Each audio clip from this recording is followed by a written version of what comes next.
नमस्कार, एकमत live news मराठीवरती आपले सहर्ष स्वागत आहे। धम्मक्रांती प्रज्ञा पर्व 2025 चे थाटात उद्घाटन। पुसद येथे दिनांक 7 एप्रिल पासून 14 एप्रिल 2025 पर्यंत धम्मक्रांती प्रज्ञा पर्व 2025 चे आयोजन करण्यात आले आहे। कार्यक्रमाचे उद्घाटक पूजनीय भदंत महाथेरो धम्मसेवकजी हे होते, तर बीज भाषण माननीय किरण माने सुप्रसिद्ध सिने अभिनेते व विचारवंत मुंबई यांनी केले। शिवराय ते भीमराय पुरोगामी महाराष्ट्राची यशोगाथा या विषयावर त्यांनी आपले मनोगत व्यक्त केले।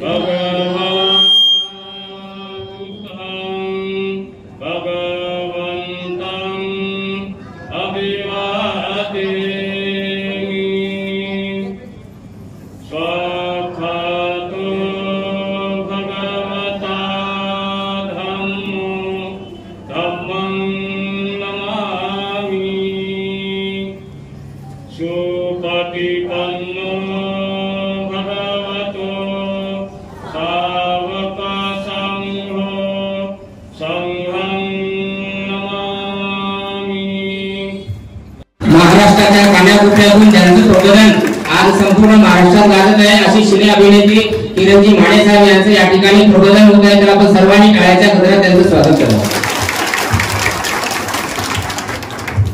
विचार मंचावरील आदरणीय पूजनीय भंते दयानंदजी महाथेरो, मिलिंदजी जाधव, विचार मंचावरचे सगळे मान्यवर, उपस्थित बंधूंनो भगिनींनो, सगळ्यांना जय शिवराय, जय भीम। स्वातंत्र्य, समता, बंधुता या मूल्यांचे जनक आणि धम्मक्रांतीचे प्रणेते तथागत गौतम बुद्ध ही मूल्य बुडणाऱ्या बहुजनांमध्ये बुजवण्यासाठी स्वतःच्या प्राणांचीही पर्वा न करणारे जगद्गुरु संत तुकोबाराया या मूल्यांच्या पायावर स्वराज्याची निर्मिती करणारे छत्रपती शिवाजी महाराज आणि आधुनिक काळात याच मूल्यांची शस्त्र हातात घेऊन सामाजिक शैक्षणिक क्रांती घडवणारे महात्मा फुले, सावित्रीबाई फुले, आपल्या संस्थानामध्ये या मूल्यांच्या आधारावर क्रांतिकारक पावलं टाकणारे आणि बदलाची सुरुवात स्वतःपासून करणारे राजर्षी शाहू महाराज आणि बहुजनांना गुलामगिरीतून मुक्त करणारी ही त्रिसूत्री स्वातंत्र्य, समता, बंधुता ही संविधानात आणून या मातीतल्या गुलामगिरीवर, उच्च नीचतेवर, जातीभेदावर, वर्णभेदावर शेवटचा घाव घालणारे डॉक्टर बाबासाहेब आंबेडकर या आपल्या सगळ्या पूर्वजांचं, या सगळ्या महामानवांचं आजच्या दिवशी मी कृतज्ञतापूर्वक स्मरण करतो।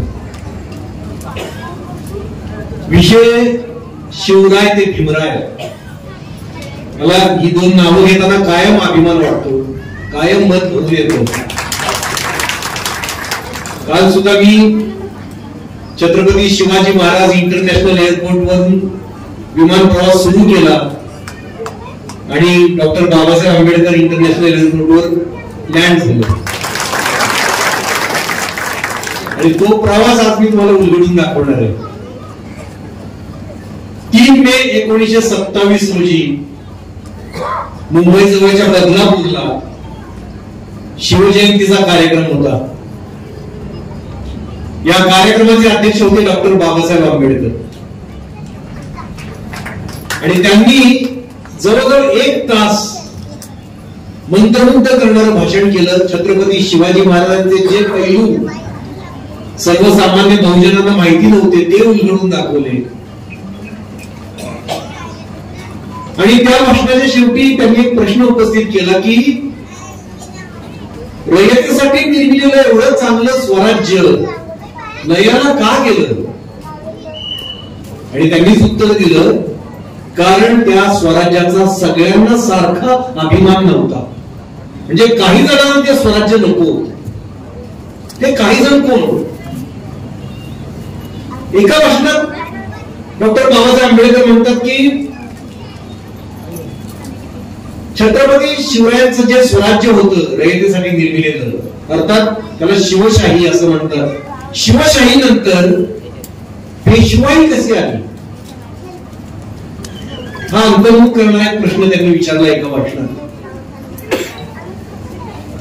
डॉक्टर बाबासाहेब आंबेडकरांच्या भाषणांमध्ये जेव्हा जेव्हा छत्रपती शिवरायांचा उल्लेख येतो तो वाचल्यानंतर आणि त्यांचं जे पुस्तक आहे शूद्र पूर्वी कोण होते, त्यात त्यांनी राज्याभिषेकाच्या वेळी जे राजकारण झालं त्याचं वर्णन केलंय, ते वाचल्यानंतर डॉक्टर बाबासाहेब आंबेडकर आणि छत्रपती शिवाजी महाराज यांच्यातलं एक अत्यंत लोभस नातं आपल्या समोर उलगडत जातं. त्यामुळे जेव्हा जेव्हा मी ही दोन नावं एकत्र घेऊन त्याचा जयघोष करतो तेव्हा खरंच माझं मन धरून येतं, माझं म्हणजे दिल में एक लहर सी उठतीये, मेंदूचा ताजा तवाना होतो, मनगटात 100 हत्तींचं बळ येतं.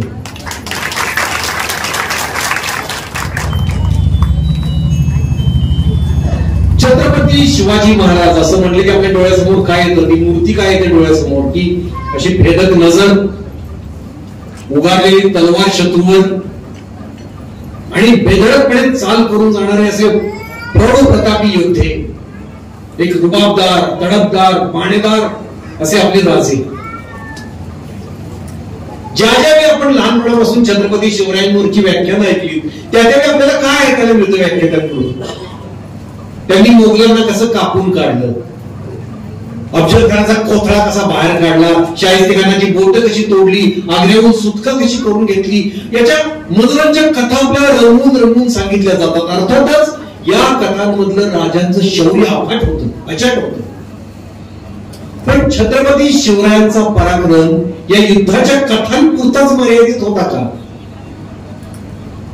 या शौर्या पलीकडचे शिवराय एक राजे म्हणून, एक सत्ताधारी म्हणून, एक माणूस म्हणून कसे होते? आजच्या भाषेत सांगायचं तर एक पंतप्रधान म्हणून कसे होते? हे जर आपण समजून घेतलं ना तर आपल्याला हे नातं समजेल शिवराय ते भीमराय.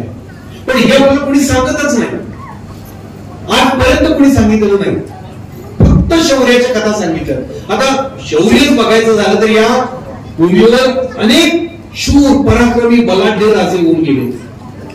महाराणा प्रताप यांच्यासारखा निगद्वेषानं लढणारा राजा होऊन गेला, ज्यानं रणांगणात बलिदान दिलं. शेरशाह सुरी सारखा इतिहासातला सगळ्यात शूर सेनापती होऊन गेला, ज्यानं बिहारच्या जंगलात निशस्त्र असताना वाघाला खलास केलं होतं. वयाच्या 15व्या वर्षांपासून रणांगण गाजवणारा, 7.5 किलोची रत्नजडी तलवार घेऊन लढणारा शेर मैसूर टिपू सुलतान होऊन गेला. पण या आणि अशा अनेक शूर राजांपेक्षा छत्रपती शिवरायांना श्रेष्ठ मानलं जातं. ते का? जनतेचं सगळ्यात जास्त प्रेम शिवरायांना लाभलं. ते का? याची उत्तर आपल्याला मिळत नाही. किंबहुना ती मिळू नयेत अशी सोय एका व्यवस्थेने करून ठेवली. मला सांगा, मला एवढ्या लांबून तुम्ही इथं बोलवले व्याख्यानासाठी, मला एक कलाकार म्हणून तुम्ही ओळखता, मला तुम्ही महिलांनी माझ्या सिरियल्स बघितल्यात, माझ्या नवऱ्याची बायको, मुलगी झाली हो, सिंधुताई माझी माई, बिग बॉस मध्ये तुम्ही बघितलंय मला. पण एक समाज प्रबोधन करणारा कलावंत म्हणून तुम्ही मला इथं बोलवलंय आणि शिवराय ते भीमराय हा प्रवास तुम्हाला ऐकायचा आहे माझ्याकडून. का ऐकायचा एवढ्या लांबून बोलून मला? कारण जो इतिहास आपल्याला शाळेत शिकवायला पाहिजे होता तो शिकवलेला नाही, तो आपल्यापासून लपवून ठेवलाय. डॉक्टर बाबासाहेब आंबेडकरांचं एक पुस्तक आहे क्रांती आणि प्रतिक्रांती, त्यात त्यांनी याविषयी लिहिलंय, खूप छान लिहिलंय. ते म्हणतात की शाळेतल्या इतिहासात आपल्याला काय शिकवलं? काही संग्राम, काही लढाया, कुणी किती वर्ष राज्य केलं, कुठला राजा किती साली जन्मला, किती साली वारला, हे आपण सगळं वाचतो, सनावळ्यात पाठ करतो आणि आपला इतिहास संपतो. त्या इतिहासात मी कुठे? मी म्हणजे आपण सगळे, आपला वर्तमान, आपण आज वर्तमानात जे जगतोय त्याचा त्या इतिहासाशी संबंध काय? आपल्या भविष्याशी त्या इतिहासाचा संबंध काय? याची उत्तर आपल्याला मिळतच नाही. म्हणून डॉक्टर बाबासाहेब आंबेडकरांनी क्रांती प्रतिक्रांतीचा पहिला चॅप्टर आहे एन्शंट इंडिया ऑन एक्सह्युमेशन. एक्सह्युमेशन म्हणजे काय? जुनी मडी उकरून काढणं. ते म्हणतात आपला इतिहास म्हणजे फक्त जुनी मडी उकरून काढणे. पहिलंच वाक्य आहे. Much of the ancient history of India is no history at all. आपल्याला इतिहासच नाही असं ते म्हणतात. पुढे ते असंही म्हणतात की इतिहास नाही असं नाही, आपल्याला इतिहास होता. पण काही ब्राह्मण्यवादी लेखकांनी त्या इतिहासाची रचनाच बिघडवून टाकली, नष्ट केली. आता ब्राह्मण्यवादी म्हणजे काय? आता काही जण इथं एखादा दुसरा ब्राह्मण असेल किंवा कोणी ब्राह्मण असतील तर त्यांनी काय लगेच बॅकवर्डवर जायचं कारण नाही. ब्राह्मण्यवादी कुठल्याही जातीत असू शकतो. ब्राह्मण्यवादी म्हणजे ज्याला वाटतं ना की मला जी जन्मजात जात मिळाली ती श्रेष्ठ आहे आणि बाकीच्या हीन, कनिष्ठ, शूद्र असं ज्याला वाटतं तो ब्राह्मण्यवादी. तो कुठल्याही जातीत असू शकतो. तर डॉक्टर बाबासाहेब आंबेडकर म्हणतात काही ब्राह्मण्यवादी लेखकांनी या इतिहासाची रचनाच नष्ट करून टाकली आणि आपल्या इतिहासाचा फक्त सांगाडा उरलाय, जो फक्त मनोरंजक कथांपुरता मर्यादित राहिलाय. म्हणजे आयांनी आपल्या मुलांना मनोरंजक कथा, पुराण कथा सांगायच्या, एवढ्या पुरतच मर्यादित राहिल्या. आता डॉक्टर बाबासाहेब आंबेडकरांनी सांगितलेला हा धागा पकडून आपण शिवचरित्राकडे येऊया.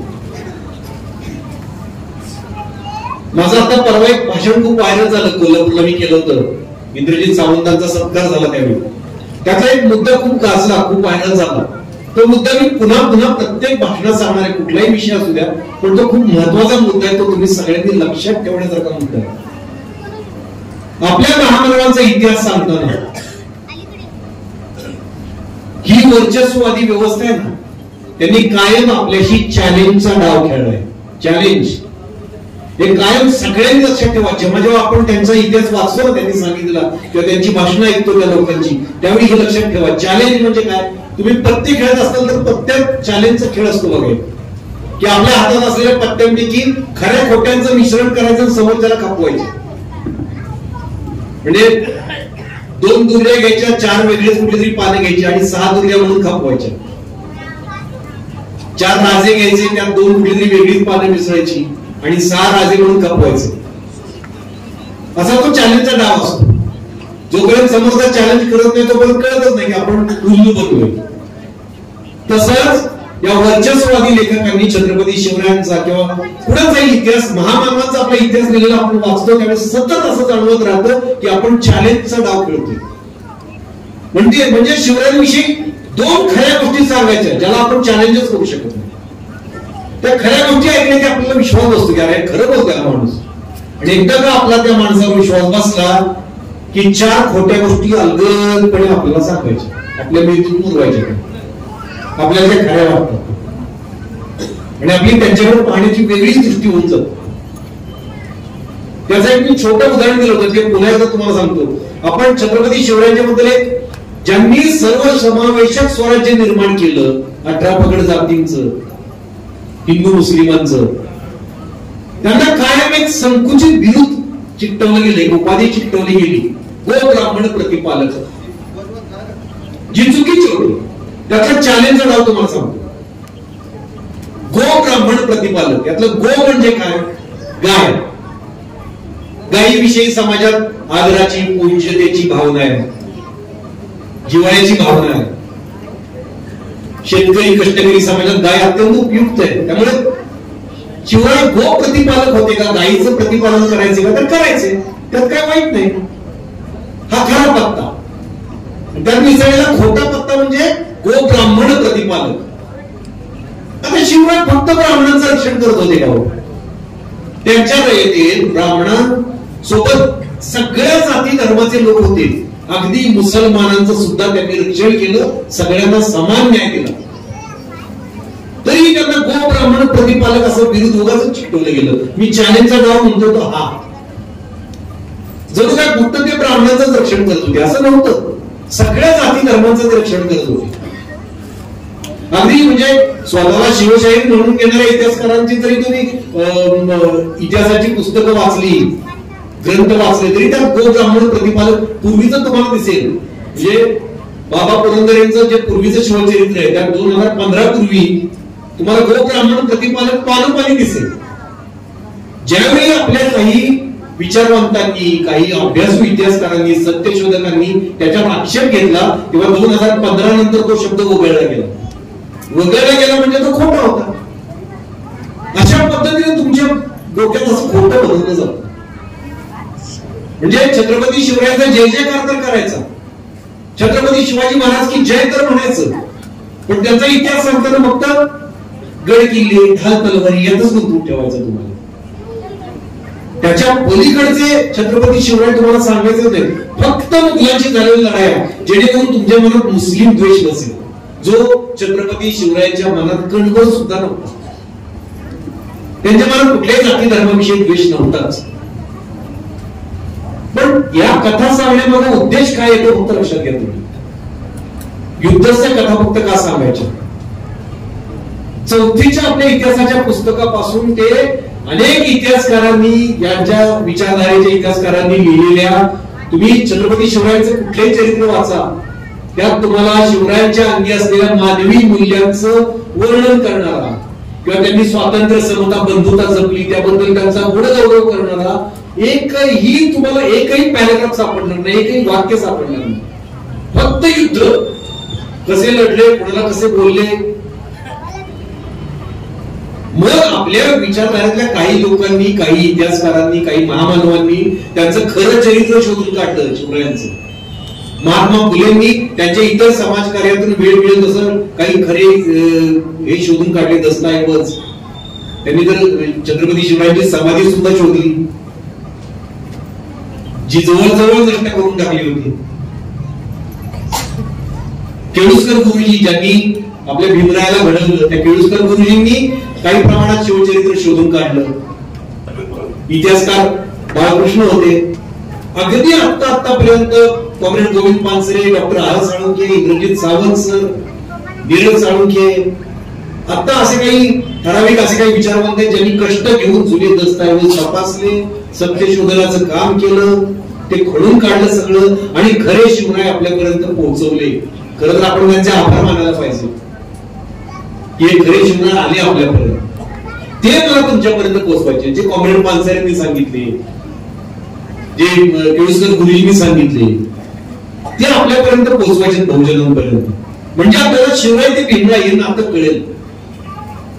मी त्यापर्यंत येणार आहे, पण त्यासाठी आपल्याला हे समजून घेतलं पाहिजे शिवरायांमध्ये असे कुठले गुण होते जे भीमरायाला आवडले आणि ते अंगीकारले त्यांनी. नाहीतर काय, मी कलाकार आहे. हे बघा, मी तुम्हाला जर युद्धाच्या कथा सांगायला म्हटलं ना तर तुम्हाला 3 तास असं खेळून ठेवेल, पण त्यातून तुम्हाला काहीच मिळणार नाही. घरी जाताना फक्त रक्त सळसळेल, अंगावर काटा उभा राहील. त्यानंतर मी घरी जाताना काय घेऊन जायचो विचार, तो काही तुम्हाला मिळणारच नाही. मी ते नाही करणार. मला तुम्हाला काहीतरी असं द्यायचंय की जे आयुष्यभर पुरेल आपल्या सगळ्यांना. मला तुम्हाला सांगताना मलाही त्या गोष्टी नव्यानं कळत जातात. किती वेळा लोकांना भाषणात काही मुद्दे सांगितले तरी मलाही प्रत्येक वेळी नव्यानं कळत जातात. मला ते तुमच्यापर्यंत पोहोचवायचं. कारण खरा इतिहास का आपल्याला ऐकायचा असतो, मुळात खरा इतिहास कुठला, खरा इतिहास कुठला हे सगळ्यांनी लक्षात ठेवा. जो इतिहास ऐकल्या वाचल्यानंतर आपल्याला आत्ताच्या आपल्या भोवती घडतं त्याची संगती लावता येते, त्याच्याशी काहीतरी संबंध लावता येतो, तो खरा इतिहास. आत्ता घडते ते आपल्याला आठवलं पाहिजे. ज्यावेळी इतिहास आपण ऐकतो, वाचतो, तेव्हा आपल्या वर्तमानाशी संबंध लागला पाहिजे त्या इतिहासाचा. आणि जेव्हा वर्तमान आपल्याला नीट कळतो ना इतिहास वाचल्यानंतर, तेव्हा आपण भविष्य घडवू शकतो. त्यामुळे तो खरा इतिहास आपण ऐकायचा असतो, वाचायचा असतो, तो इतिहासाचा फायदा असतो. म्हणून तर ते शाळेत शिकलेल्या इतिहासाचा काय फायदा झाला, आपल्याला फक्त सरळ पाठ केले आपण. त्याचा माझ्या आजच्या जगण्याची काय संबंध आहे तो जोडलाच नाही आपण. आता तो आपण जोडून बघूया. आपण जरा उत्खनन करूया, खणून काढूया की काय नक्की होतं ना आपण. कारण मला हा विषय का आवडतो, शिवराय ते भीमराय. छत्रपती शिवरायांचे जे अनुयायी आहेत आणि आपल्या भीमरायाचे जे अनुयायी आहेत, या अनुयायांमध्ये आज भिंत उभी राहिलेली दिसते आपल्याला. त्यामुळे वर्चस्ववाद्यांचं फाऊल आहे. ही भिंत कुणी उभी केली आणि का उभी राहिली, कशी उभी राहिली याचा शोध घेऊया. कारण दोघांचे खरं कार्य आणि खरं चरित्र अभ्यासलं तर ही भिंत उभी राहायची कारणच नाही. शिवशक्ती भीमशक्ती एकरूप होईल, पण तरी ते होऊ दिलं जात नाही. तिथं कायम एक दरी निर्माण केली जाते किंवा भिंत उभी केली जाते. हे का होतंय हे आपण शोधूया. कारण त्याशिवाय आपल्याला आत्ताच्या घटना आणि आता जी आपण गुलामगिरीच्या जोखडात अडकले जातोय त्याच्यावर मात करता येणं शक्य नाही.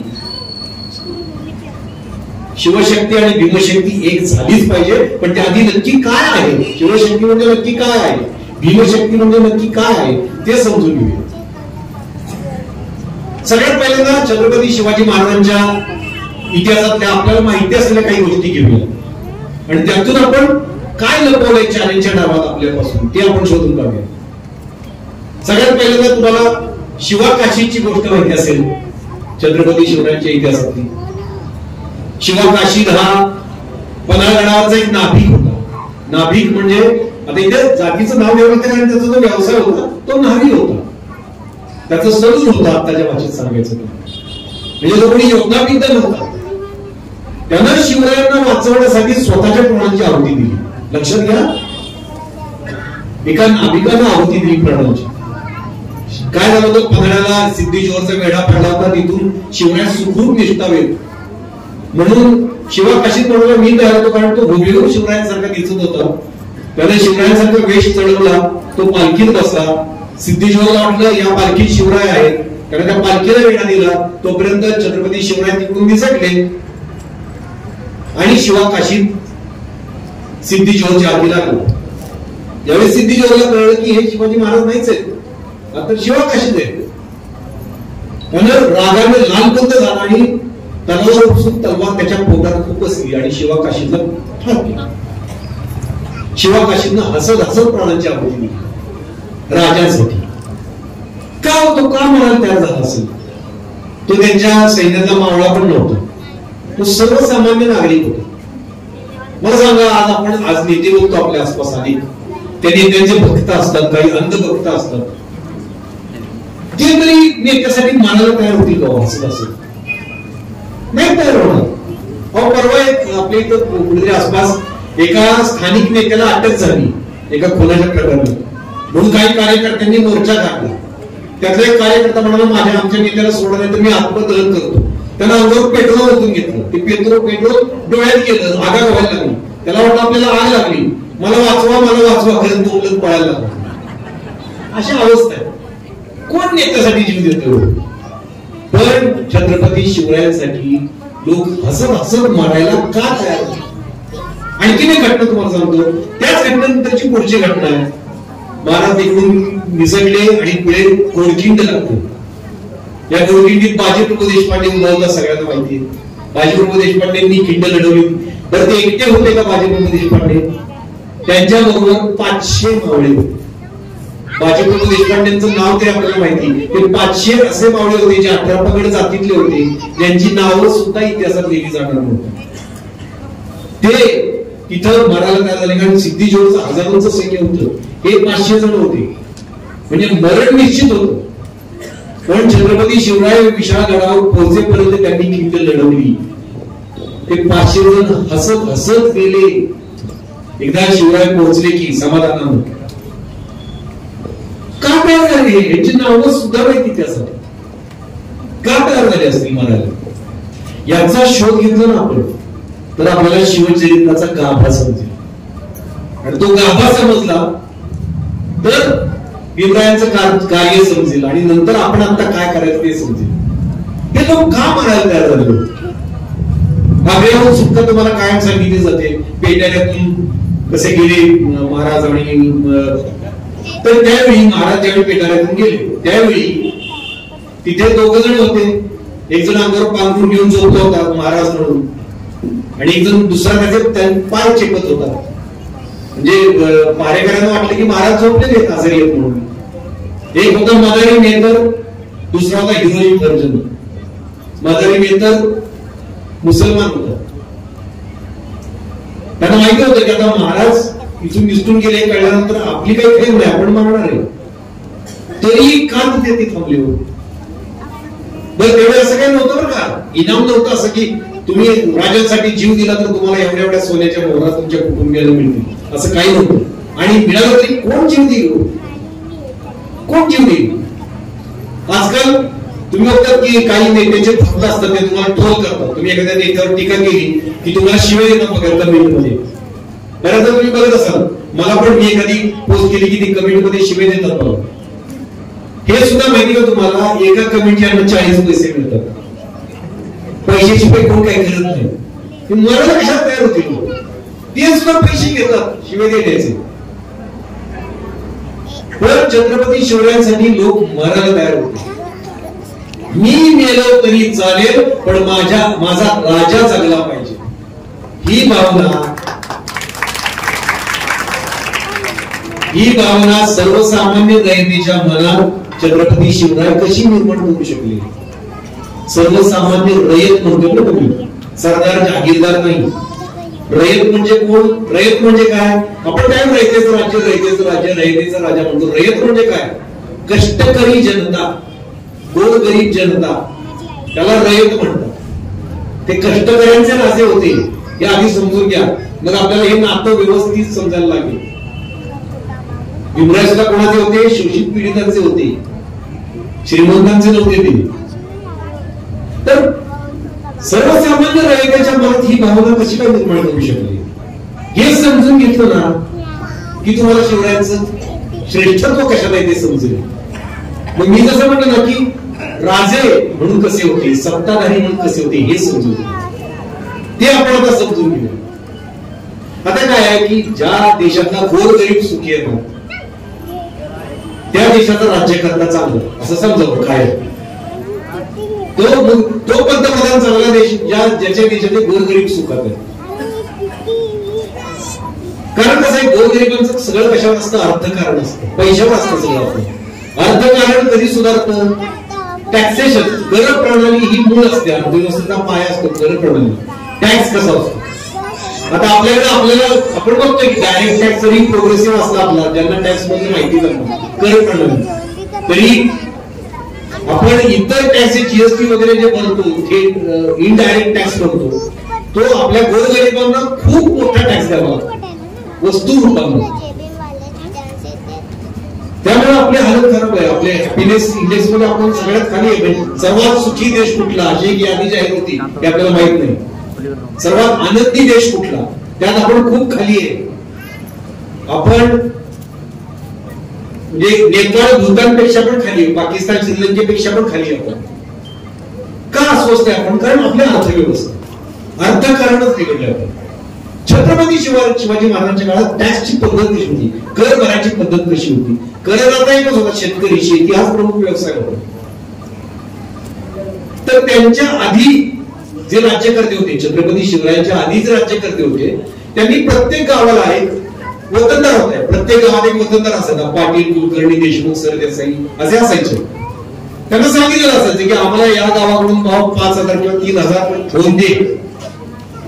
मग तू तिकडे ते काय गोंधळ घालायचं, त्यांच्याकडून किती घ्यायचं ते तुझं तू कर, आम्हाला 5,000 दे, असं राज्यकर्ते आधीचे म्हणायचे. शिवरायांचे आधीचे राज्यकर्ते किंवा इतर कुठले राज्यकर्ते, आम्हाला एवढे दे, तू तिकडे काय. मग काय करायचं, हे वतनदार जे होते ना, पाटील, कुलकर्णी, देशमुख, सरदेसाई, हे काय वाटेल तो लगान वसूल करायचे शेतकऱ्यांकडून. मनाला येईल तो. म्हणजे एक इतिहासकार असं लिहितो की ज्या वर्षी पाटलाच्या पोरीचं लगीन असायचं, त्या वर्षी शेतकऱ्याला दुप्पट लगान द्यायला लागायचं, उगाच. कारण राज्यकर्त्यांचं काही वचनच नव्हतं ना. छत्रपती शिवाजी महाराजांचा अंमल सुरू झाला आणि त्यांनी काय केलं माहिती का? पहिल्यांदा जमिनीचा सर्वे केला, जमिनीची क्वालिटी तपासली प्रत्येक शेतकऱ्याची, की ही जमीन कशी आहे, सुपीक आहे, नापीक आहे, तर कितपत पिकतं, पाऊस पाणी कसं आहे, या शेतकऱ्याला किती टॅक्स देणं झेपेल याचा सर्वे केला आणि प्रत्येकाला त्याच्या कुवतीनुसार टॅक्स ठरवून दिला. आणि त्या वतनदारांना आदेश दिला की तुला सांगितलं तेवढाच टॅक्स घ्यायचा, त्याच्यापेक्षा एक पैसा सुद्धा जास्त घ्यायचा नाही. एखाद्या वर्षी कमी आला टॅक्स तरी चालेल, तुला मी पगार द्यायचा तेवढा देणार, तुझा पगार नाही कमी करणार, पण शेतकऱ्याला नाडायचं नाही. गोरगरीब शेतकऱ्याची काळजी घेऊन वतनदारांना धाक दाखवणारा हा पहिला राजा.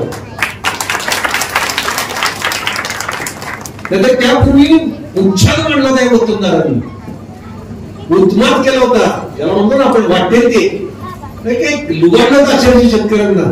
मोठमोठे वाणे बांधून स्वतः राजासारखे राहत होते मजेत राहत होते सगळे.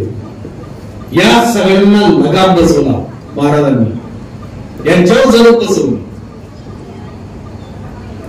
बरं, आणि त्या काळात शेतकरी काय आंदोलन करत होते बरं का मागण्यांसाठी. त्यांना माहितच नव्हते की आपल्या हक्कांची जाणीवच नव्हती त्यांना.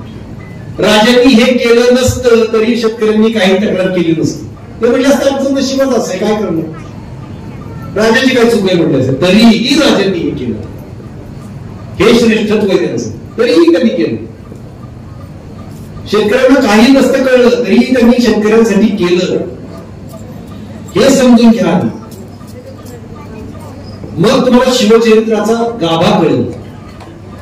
शिवचरित्रातलं नेमकं काय बघायचंय आपल्याला हे कळेल, आणि शिवराय श्रेष्ठ का होते, का मानले जातात हे कळेल. आपला भीमरायासारखा अभ्यासू माणूस सुद्धा शिवरायांना का आदर्श मानत होता हे कळलं. ते काय लढायांना काय प्रभावित होऊन ते शिवरायांचे अनुयायी झाले नव्हते विचारांचे. त्यांनी हा विचार बघितला होता छत्रपती शिवरायांचा. दुष्काळ पडला असेल त्या वर्षी शेतकऱ्याकडून लगान वसूल करायचा नाही, हा आदेश होता. काय राजा असेल, दुष्काळात शेतकऱ्याची काळजी घेतली, शेतकरी जगवला, म्हणून शेतकरी म्हणत होता हा राजा जगला पाहिजे, कारण दुष्काळात शेतकऱ्याला जगवलं. आज काय अवस्था आहे शेतकऱ्याची, किती आत्महत्या होत आहेत रोज शेतकऱ्यांच्या. मी तुम्हाला तर सांगता का, मी पश्चिम महाराष्ट्रात, तुम्ही इकडेच आहे, तुम्हाला माहिती शेतकऱ्याची अवस्था काय आहे. छत्रपती शिवरायांच्या काळात हे होत नव्हतं. दुष्काळात शेतकऱ्याला अजिबात त्रास नव्हता दिला जात. माणूस म्हणून शिवराय कसे होते बघा तुम्ही. बरं, त्यांच्या ह्या ज्या आज्ञेत ना, हे जे मी सांगतोय हे त्यांनी स्वदस्तुरात लिहिलेले बरं. आपण कुठल्याही खोटं नाटं सांगत नाही काही.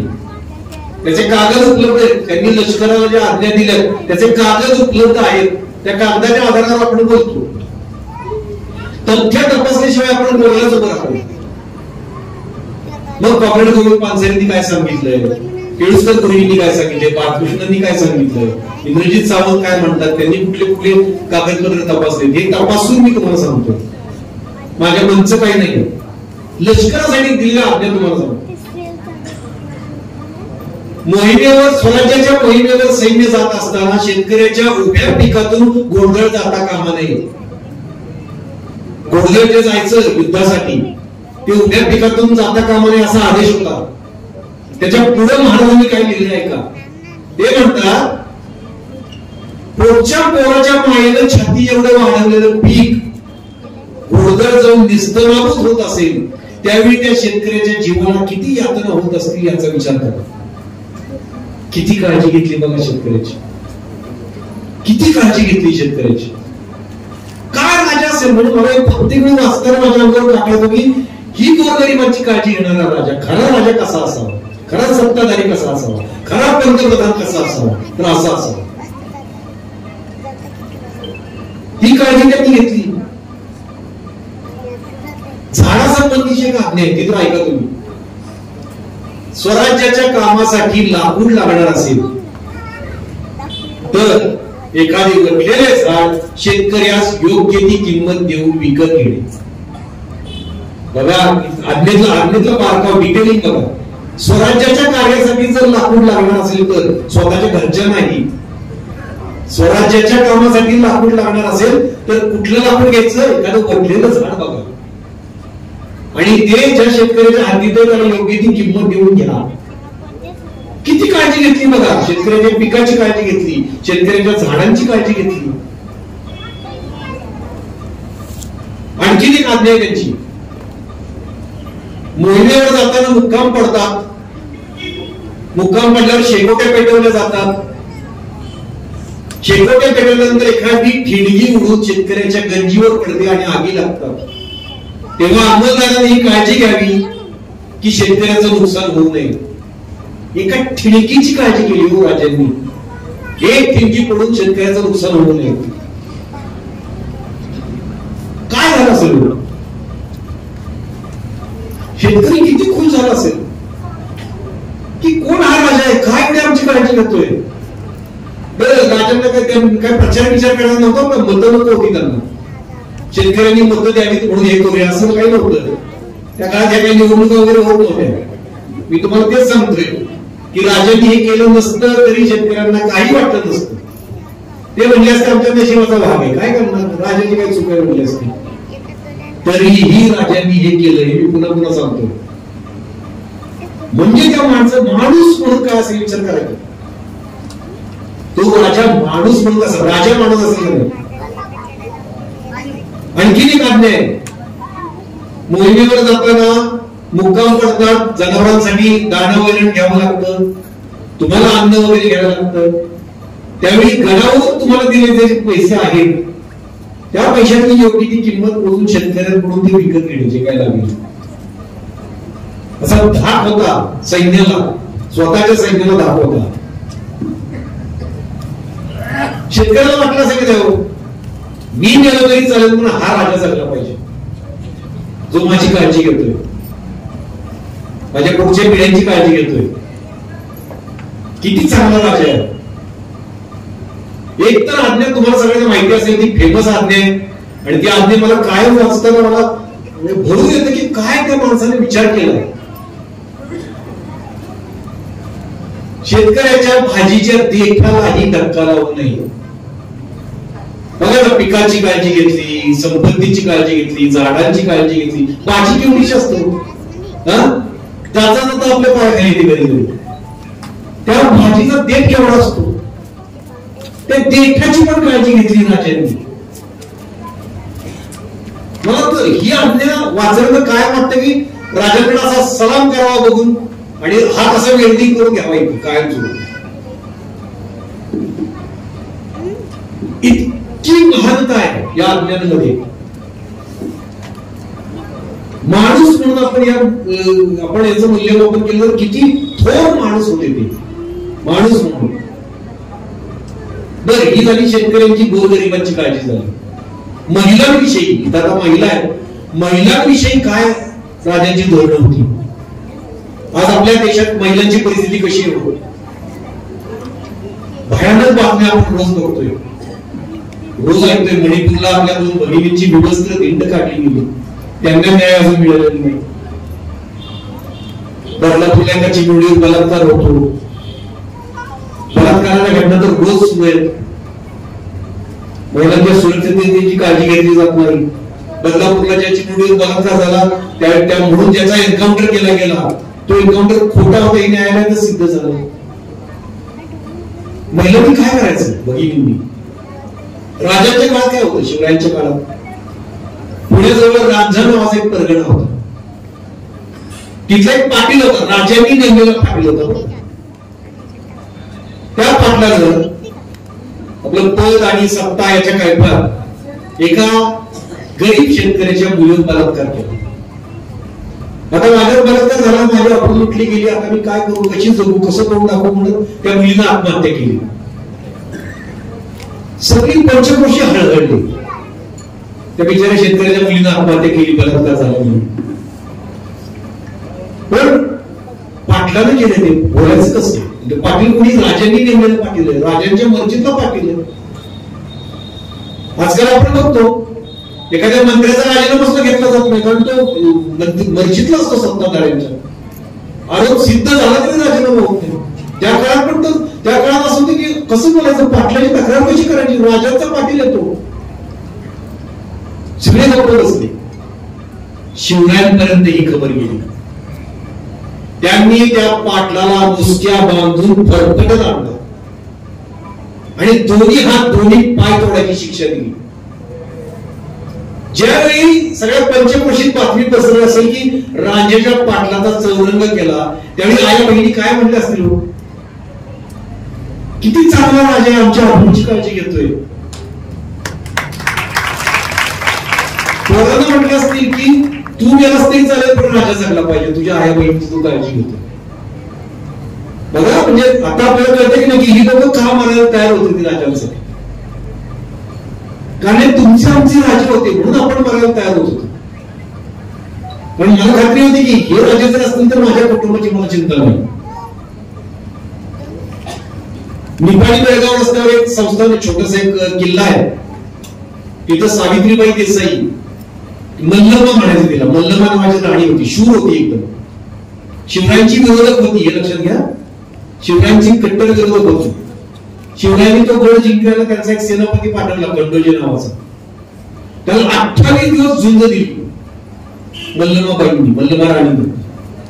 28 दिवसानंतर तो किल्ला जिंकला आणि त्या विजयाच्या उन्मादात त्यानं मल्लमा राणीवर हात टाकला.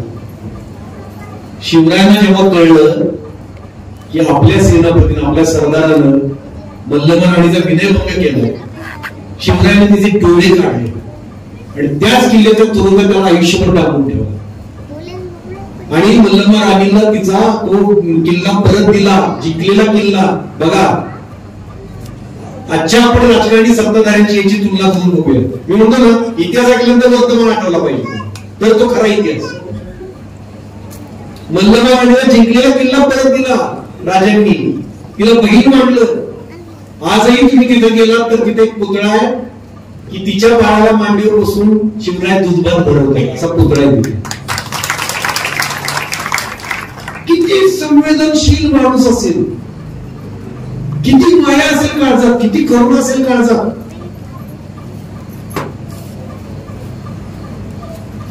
आता आपण भीमरायांकडे गेलो.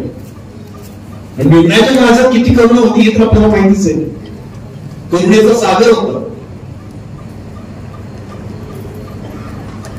त्याच्या आधी तुम्हाला सांगतो, शिवरायांवर हे संस्कार पुढे केले होते राजमाता जिजाऊ माँसाहेब आणि शहाजीराजे. हे शिवरायांचे गुरु होते. तसंच शिवरायांना थोडे सिनियर असलेले होते जगद्गुरु संत तुकोबाराय. तुकोबारायांचे अनेक अभंग आपण वाचल्यानंतर आपल्याला कळतं की त्या अभंगांमधून राज्यकर्ता कसा असावा याचा उपदेश तुकोबारायांनी केलाय आणि शिवरायांनी तो तंतोतंत पाळलाय. आता मी तुम्हाला ज्या घटना सांगितल्या, एका अभंगातली एक ओळ तुम्हाला सांगतो. तुकोबारायांचे एक अभंग आहे, जगद्गुरु संत तुकोबारायांचा, तुकाराम महाराजांचा एक अभंग आहे. धाकुट्याच्या मुखी घास घाली माता, वरी करी सत्ता शहाणिया. त्यांनी आईचं उदाहरण दिलं, राज्यकर्ता कसा असावा. आई कशी असते, जे सगळ्यात धाकटं बाळ असतं त्याची खूप काळजी घेत असते, एक घास भरवत असते, जे दूध पितं बाळ असतं त्याची आई रात्रंदिवस काळजी घेत असते. त्याच वेळी जे मोठं बाळ असतं, जे शाळेत जायला लागलेलं असतं, त्याला धाकात ठेवत असते आई. काय की तुम्ही महिला तुम्हाला माहिती की नाही की आई लहान बाळाची कशी काळजी घेते आणि मोठ्या मुलाला कशी धाकात ठेवते. तसा राजा असावा असं तुकाराम महाराजांनी सांगितलं की जी हातावर पोट असलेली जनता आहे, गोरगरीब जनता आहे, शोषित पीडित आहे, त्यांची लहान बाळासारखी, तान्ह्या बाळासारखी काळजी घेतली पाहिजे राजाने. आणि जे उद्योगपती आहेत, कारखानदार आहेत, श्रीमंत आहेत, ती मोठी बाळ आहेत राजाची, त्यांना धाकात ठेवलं पाहिजे राजाने. हेच नेमकं शिवरायांचं आता आपण जे बघितलं, शिवरायांनी हेच वचन पाळलं होतं की नाही. शेतकऱ्यांची काळजी घेऊन वतनदारांना धाकात ठेवलं होतं की नाही. महिलांची काळजी घेऊन पाटलाला धाकात ठेवलं होतं की नाही. धाकुट्याच्या मुखी घास घाली माता, वरी करी सत्ता शहाणिया. हे तुकोबारायांनी सांगितलं होतं. तुकोबारायांचा प्रभाव डॉक्टर बाबासाहेब आंबेडकरांच्यावर पण होता. मूकनायकच्या मुखपृष्ठावर तर तुकोबारायांचा अभंग असायचा. काय करू आता धरून या भीड, निश्चंक हे तोंड वाजवले, नवे जगी कोणी मुकियाचा जाण, सार्थक लाजून नव्हे. हा अभंग मूकनायकच्या मुखपृष्ठावर असायचा. तुकोबारायांच्या विचारांचा खूप प्रभाव होता डॉक्टर बाबासाहेब आंबेडकरांच्यावर. ज्यावेळी त्यांनी पहिलं पत्रक काढलं होतं धम्मात प्रवेश करण्यासाठीचा, त्यावेळी त्यांनी महार परिषद घेतली होती 36 साली, 38 साली. ते पत्रक काढलं होतं त्यांनी. त्या पत्रकावर तुकोबारायांचं एक वचन लिहिलं होतं, आजीवरी होतो तुझे सत्ते खाली, तोवरी केली विटंबना. जोपर्यंत मी तुझे सत्ते खाली होतो तोपर्यंत तू माझी विटंबना केलीस, आता मी धर्म बदलतोय, अशा अर्थाने ते केलं होतं. ते तुकोबारायांचं वचन त्यांनी वापरलं होतं. इतका तुकोबारायांच्या विचारांचा प्रभाव होता. आणि छत्रपती शिवरायांच्या विचारांचा पण डॉक्टर बाबासाहेब आंबेडकरांच्यावर प्रभाव होता. त्यांनी सरळ सरळ म्हटलं होतं की शिवरायांनी रयतेसाठी जी धोरणं आखली ती माझ्या डोळ्यामध्ये संविधान लिहिताना आदर्श म्हणून होती, हे त्यांनी लिहिलं. आता शिवरायांनी कष्टकऱ्यांसाठी काय केलं हे लिहिलं, हे ऐकलं आपण. डॉक्टर बाबासाहेब आंबेडकरांना एक मला काय नाही, एका जातीपुरतं, एका समाजापुरतंच मर्यादित ठेवलं. ते तर खरं तर प्रत्येकाचे होते. या देशाच्या प्रत्येक नागरिकासाठी, प्रत्येक पुरुषासाठी, प्रत्येक स्त्रीसाठी, प्रत्येक जेंडरसाठी त्यांनी खूप काही केलं. संविधान दिलं आपल्याला, तरी त्यांना एका समाजापुरतं मर्यादित ठेवण्याचं कारस्थान केलं. खरं तर कष्टकरी कामगार आणि कामगार मजूर आणि डॉक्टर बाबासाहेब आंबेडकर हे नातं खूप विलक्षण होतं. त्या काळात भांडवलदारांना ठणकावून सांगितलं होतं डॉक्टर बाबासाहेब आंबेडकरांनी की तुमच्या कामावर काम करणारा कामगार हा तुमचा गुलाम नाही, एक माणूस आहे, त्याला माणसासारखं वागवा. त्यावेळी सांगितलं होतं. 1936 साली त्यांनी स्वतंत्र मजूर पक्षाची स्थापना केली. तो पक्ष काय कुठला जातीपुरता नव्हता, सर्व जातीय सर्व धर्मीय कष्टकरी कामगार मजुरांसाठी होता. त्यांना राजकीय सामाजिक आर्थिक हक्क मिळवून देण्यासाठी तो पक्ष होता. त्यांनी काय काय केलं बघा तुम्ही. आता या कुठं जात मला दाखवा, जात किंवा धर्म. त्यांनी शेतमजुरांना जे आजही किमान वेतन मिळतं, मजुरी मिळते, किमान मजुरी, ती डॉक्टर बाबासाहेब आंबेडकरांनी सुरू केली. औद्योगिक कामगारांना भर पगारी सुरक्षा मिळते, ती डॉक्टर बाबासाहेब आंबेडकरांनी सुरू केली. मग तो कामगार कुठल्याही जातीतला असो, का जातीपुरतं मर्यादित ठेवायचं? किमान वर्षाचे 240 दिवस काम करणाऱ्या कामगाराला परमनंट करून घेणं हे डॉक्टर बाबासाहेब आंबेडकरांनी सुरू केले. कामगार संघटनांना मान्यता मिळवून दिली पहिल्यांदा डॉक्टर बाबासाहेब आंबेडकरांनी. काय किती विचार केला बघा कष्टकऱ्यांचा. जो गोरगरिबांचा कष्टकऱ्यांचा शोषित पीडितांचा विचार करतो ना, तोच खरा महामानव. कामात असताना अपघाती मृत्यू झाला किंवा अपघात झाला तर त्याच्या उपचाराची किंवा इतर कुटुंबाची जबाबदारी कारखान्यावर, त्या कारखान्याच्या मालकावर असावी, हा कायदा त्यांनी सुरू केला. आणि कधी केलं माहितीये? ज्यावेळी कामगार म्हणजे त्याला काही किंमतच नव्हती, जनावरांसारखी किंमत होती. कष्टकरी कामगार म्हणजे अवताला झोपलेला बैल हो, हा किंमत नव्हती त्याला. त्या काळात त्यांनी हा विचार केलाय. कारखानदार भांडवलदाराचा किती धाक असतोय आपण आजही बघतोय. किती मोठा नेता असू द्या, एखाद्या मोठ्या उद्योगपतीच्या गळ्यात पट्टा अडकवलेल्या कुत्र्यासारखी त्याची अवस्था असते. पण डॉक्टर बाबासाहेब आंबेडकरांनी अशा भांडवलदारांना पण झुकवलं. एकच उदाहरण सांगतो की त्या काळात एक विधेयक संमत होणार होतं. त्या असा कायदा येणार होता की कामगारांना संप करण्याचा अधिकार काढून घेण्यात येणार होता. संप करायचा नाही कामगारांना. आणि कारखानदारांना अचानक टाळेबंदी जाहीर केली किंवा कारखाना बंद केला तर त्याच्यावर कुठली कारवाई होणार नाही.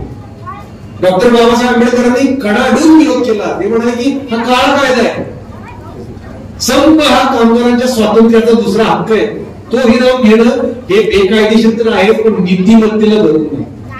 नीतिमत्ता हा शब्द किती बघायला चांगला आहे. नीतिमत्तेला धरून नाही. बिचारा कामगारांना तुम्ही संप करू देत नाही. पण काय झालं की त्यावेळी बहुमत होतं सत्ताधाऱ्यांचं, ते विधेयक संमत झालं. मग डॉक्टर बाबासाहेब आंबेडकरांनी संपाचा आधार उपसला. सगळ्या गिरणी कामगारांनी साथ दिली. सगळा मुंबई इलाका संपात सामील झाला. देशभर त्याचे पडसाद उमटले आणि शेवटी सत्ताधाऱ्यांना भांडवलदारांना झुकावं लागलं. तो कायदा रद्द झाला. ही ताकद त्यावेळी डॉक्टर बाबासाहेब आंबेडकरांनी दाखवली. पुढे मजूर मंत्री झाल्यावर त्यांनी अनेक ऐतिहासिक निर्णय घेतले जे आजही उपयोगी पडत आहेत. अर्ध शिक्षित पण अनुभवी कामगार होते, त्यांना नोकरीसाठी वळवून भटकायला लागायचं. एम्प्लॉयमेंट एक्सचेंजची स्थापना त्यांनी केली. आजही नोकरीचा मार्ग सुरू झाला. महिलांसाठी काय केलं डॉक्टर बाबासाहेब आंबेडकरांनी? महिला कामगारांसाठी नियम आहे डॉक्टर बाबासाहेब आंबेडकरांनी सुरू केलं. रात्रीच्या वेळी महिलांना कामावरून सुट्टी देणे. बघा किती बारकाव आहे. महिलांच्या सुरक्षेचा किती विचार आहे. हा कायदा त्यांनी केला. किंवा प्रसूतीपूर्व किंवा प्रसूतीनंतरची रजा, पगारी रजा मिळते, ती डॉक्टर बाबासाहेब आंबेडकरांनी सुरू केली. कोण म्हणतोय जाती होती? कोण म्हणतो? याचा लाभ सगळ्या जातीच्या महिला घेतात.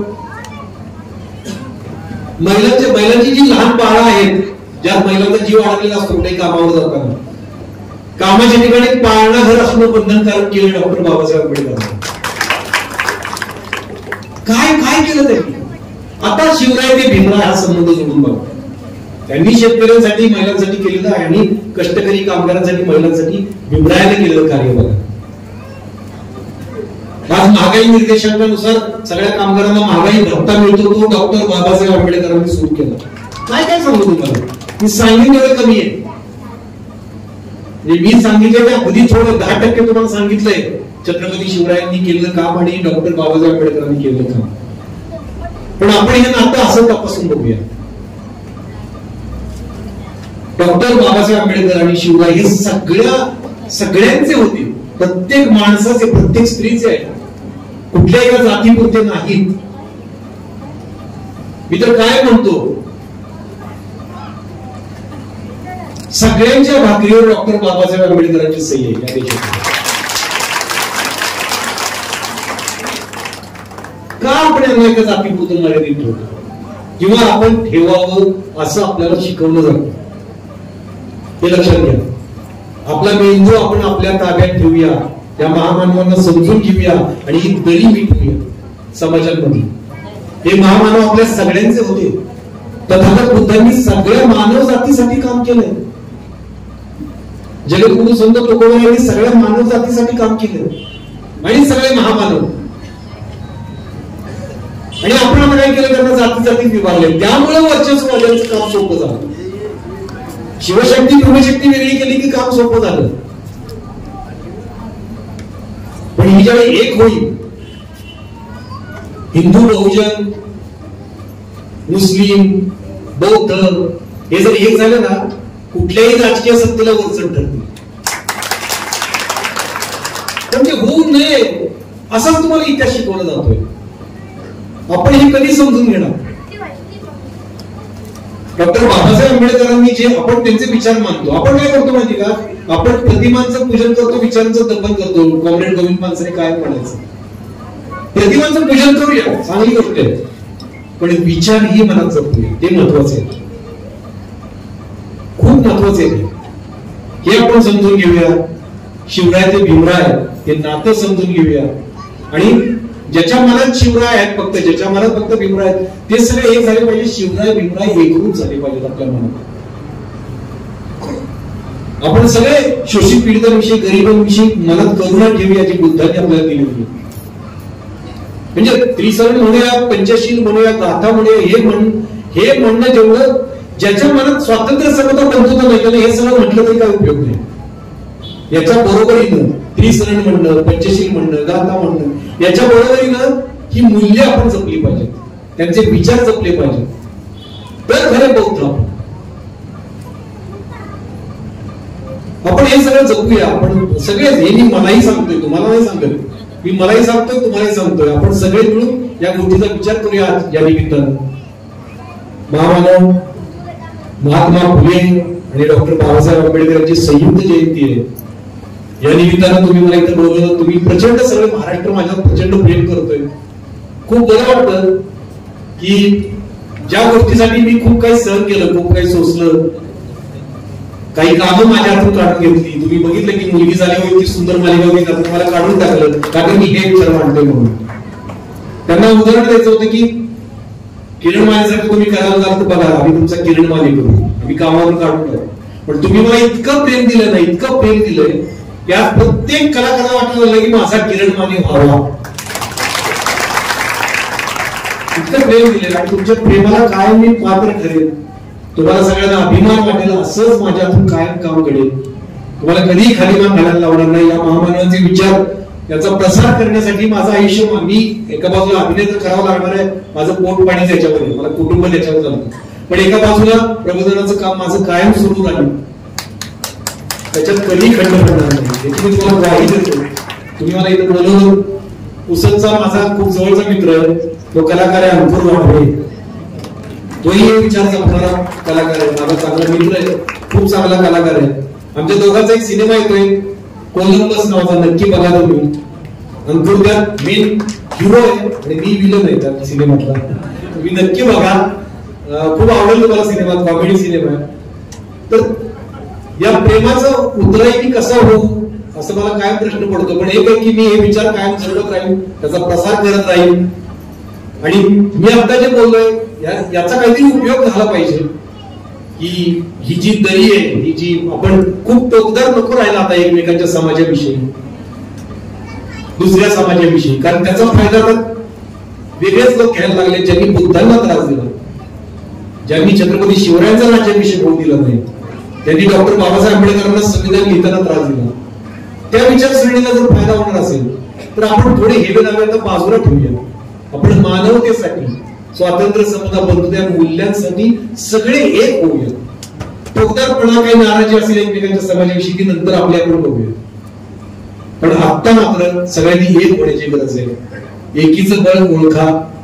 कुठलाही समाज ज्यावेळी महत्वाच्या धाग्याने एकत्र गुंतलेला असतो तेव्हा शत्रू कितीही बलाढ्य असेल तरी तो त्यांच्यावर मात करू शकत नाही. हे मी नाही सांगत, तथागत गौतम बुद्धांनी सांगितलेलं आहे. हाच विचार देऊन मी तुमची रजा घेतो. खूप बरं वाटतं तुमच्याशी बोलून. जय शिवराय, जय भीम.